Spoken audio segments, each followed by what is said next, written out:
नमस्कार, मैं हूं प्रवीण गौतम। दोस्तों, संसद में शपथ लेते हुए 3 सांसद सबसे ज्यादा सुर्खियों में आ गए।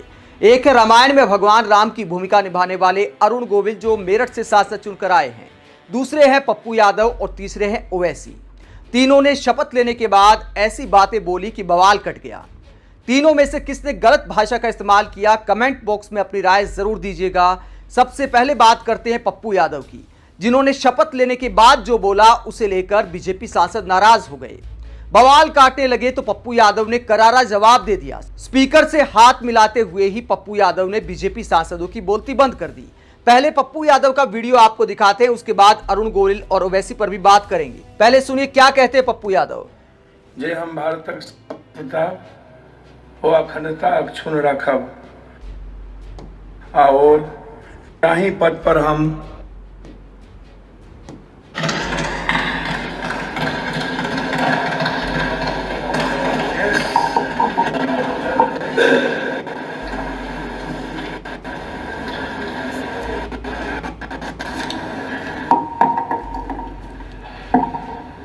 प्रणाम पूर्णिया, प्रणाम बिहार, सलाम बिहार, जोहार बिहार।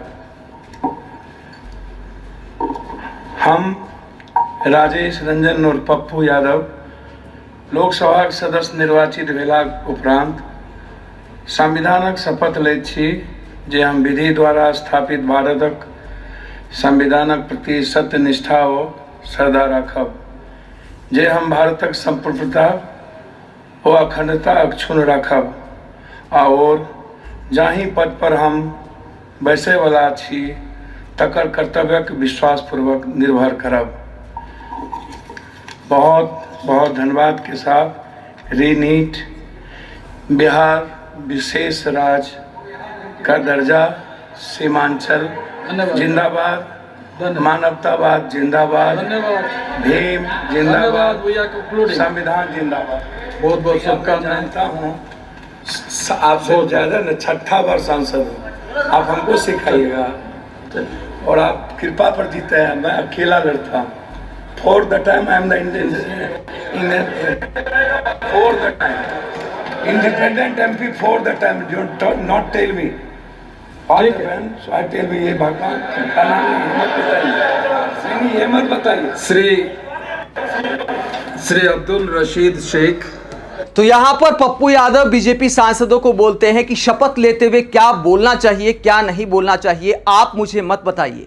आप कृपा पर जीते हैं, यानी मोदी जी की कृपा से जीते हैं, क्योंकि पीएम मोदी के नाम से ही बहुत सारे सांसद चुन कर आए हैं। कई ऐसे सांसद हैं जिनका अपना लोकसभा क्षेत्र में रिकॉर्ड बहुत खराब है, जनता में इमेज भी बहुत खराब है, लेकिन पीएम मोदी के नाम पर वोट मिल गया। इसीलिए पप्पू यादव ने कहा कि आप कृपा पर जीत कर आए हैं, तो मुझे मत बताइए। और किस बात से नाराज हो गए पप्पू यादव से बीजेपी सांसद? इस बात से नाराज हो गए क्योंकि उन्होंने री-नीट का मुद्दा उठाया कि नीट की परीक्षा दोबारा की जाए, बिहार को विशेष राज्य का दर्जा दिया जाए। और इस बात को लेकर बीजेपी सांसद हंगामा करने लगे कि शपथ लेते हुए ये सब बातें नहीं बोली जाती। तो पप्पू यादव आईना दिखाते हैं कि 6ठी बार सांसद चुनकर आया हूं, 4 बार निर्दलीय चुना हूं, तो किसी की कृपा से नहीं जीता, तो मुझे मत सिखाइए कि क्या बोलना चाहिए। और एक और खास बात थी, इसमें मैं आपको दिखाता हूं कि पप्पू यादव ने अपनी टी शर्ट पर भी री-नीट लिखा हुआ था। ये देख सकते हैं आप, री-नीट पप्पू यादव ने हैशटैग लगा के यहां पर टी शर्ट पर प्रिंट कराया है और उसे पहनकर वो संसद में आए थे, तो एक मैसेज दिया। पप्पू यादव से जब संसद के बाहर सवाल किया गया कि आपने ऐसा बोला, तो बीजेपी सांसद नाराज हो गए। तो पप्पू यादव ने कहा कि जब कई सांसद शपथ लेते हुए धार्मिक नारे लगा सकते हैं, धर्म की राजनीति कर सकते हैं, तो मैं जनता के मुद्दे क्या नहीं उठा सकता, युवाओं के मुद्दे नहीं उठा सकता, बिहार के मुद्दे नहीं उठा सकता। तो ये बात पप्पू यादव ने कही। और पप्पू यादव ने दोस्तों ऐसा क्यों कहा? क्योंकि अरुण गोविल और ओवैसी ने शपथ लेते हुए धार्मिक नारे लगाने का काम किया। अरुण गोविल क्या करते हैं, जरा देखिए क्या नारे लगाते हैं शपथ लेने के बाद। जय श्री राम, जय भारत।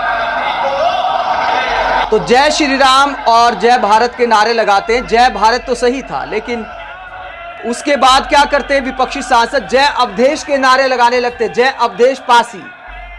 और क्यों लगाते हैं? ये अवधेश पासी खड़े हो जाते हैं और बाकी सांसदों का अभिवादन करते हैं, वो भी हीरोइज्म में आ जाते हैं। जब अवधेश पासी के नारे लगते हैं, जय श्री राम के नारे लगने के बाद तो अरुण गोविल को जवाब दिया जाता है कि जिन भगवान राम के नाम पर आप राजनीति करते हैं, धर्म की राजनीति को अवधेश पासी ने अयोध्या में हराया है और आप फिर भी संसद में आकर धार्मिक नारे लगा रहे हैं, तो संसद जय अवधेश के नारों से गूंजने लगता है। तो इस अंदाज में विपक्षी सांसद धर्म की राजनीति का जवाब देते हैं। लेकिन दोस्तों, धार्मिक नारे लगाने में सिर्फ अरुण गोविल अकेले नहीं है और यही काम ओवैसी ने किया। ओवैसी क्या कहते हैं, जरा देखिए। जय भीम, जय मीम, जय तेलंगाना, जय फलस्तीन, तकबीर, अल्लाहु अकबर। फिलिस्तीन को हम जैसे लोग भी सपोर्ट करते हैं। फिलिस्तीन को सपोर्ट करने के और भी कई मंच हैं, लेकिन सांसद के तौर पर शपथ लेते हुए अपने राज्य के साथ, अपने देश के साथ आप दुनिया के किसी भी देश की जय नहीं बोल सकते हैं। आप सपोर्ट कर सकते हैं, लेकिन आप जय फिलिस्तीन अगर भारत के सांसद के तौर पर शपथ लेते हुए बोलते हैं तो यह सरासर गलत है। तो ओवैसी और अरुण गोविल धार्मिक राजनीति करते हैं, धर्म के नाम पर राजनीति करते हैं, जबकि पप्पू यादव काम की बात करते हैं, युवाओं की आवाज उठाते हैं। और पप्पू यादव के काम की बात करने पर भगवान राम के नाम पर राजनीति करने वालों को दर्द हो जाता है। बीजेपी की तमाम सांसद बवाल काटने लगते हैं और पप्पू यादव ने सही करारा जवाब दिया है। इसी अंदाज में जवाब देना चाहिए।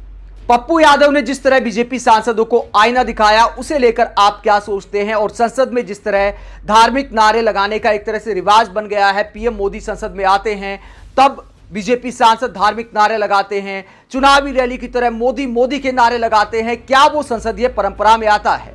यहां तक कि कई मंत्री भी ऐसा करते हैं, अपने मंत्री पद की गरिमा को भुला देते हैं। पिछले संसद में आपने देखा होगा कि इस तरह मंत्री चिल्लाते थे। क्या यह संसद की गरिमा के तहत आता है? जिस तरह संसद में विपक्षी सांसदों का मजाक उड़ाया जाता है, क्या यह संसद की गरिमा के तहत आता है?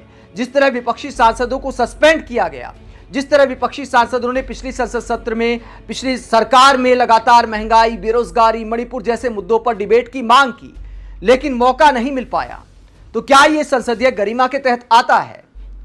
तो जो काम की बात करे उसे बताते हैं कि देखिए, ऐसा नहीं बोलना चाहिए था। क्या युवाओं की आवाज उठाकर पप्पू यादव ने गलत किया? एक शब्द का ही तो इस्तेमाल किया, संदेश दिया है, कोई हंगामा नहीं किया। बिहार को विशेष राज्य का दर्जा देने की मांग की, तो कुछ गलत किया है क्या? आप पप्पू यादव के शपथ के बाद युवाओं की आवाज उठाने को लेकर क्या सोचते हैं? क्या पप्पू यादव ने जिन शब्दों का इस्तेमाल किया वो गलत है, या फिर अरुण गोविल और ओवैसी ने जिस तरह धर्म की राजनीति की शपथ लेने के बाद उसे लेकर आप क्या सोचते हैं? कमेंट बॉक्स में अपनी राय जरूर दें। अगर आप हमारी पत्रकारिता को पसंद करते हैं तो थैंक्स के ऑप्शन के जरिए आर्थिक सहयोग भी दे सकते हैं। इसके अलावा वीडियो को लाइक करें, चैनल को सब्सक्राइब करें। नमस्कार।